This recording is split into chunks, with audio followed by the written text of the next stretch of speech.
The Turkish banking regulator's decision to take over the management of Bank Asya did not affect the country's credit ratings, Standard & Poor's announced February 6. The decision to transfer management of Bank Asya to the Savings Deposit Insurance Fund does not affect the unsolicited sovereign credit ratings on Turkey, the U.S.-based credit ratings agency said in a press release.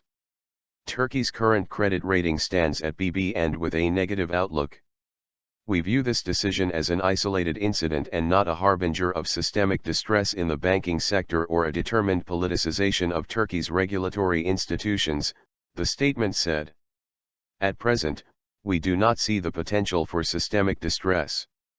Bank Asya's relatively small size, roughly 0.1% of banking sector assets, makes it rather unlikely that there could be any contagion effects. Turkey's Banking Regulation and Supervision Agency ruled late February 3 to seize control of Bank Asya, citing lack of transparency.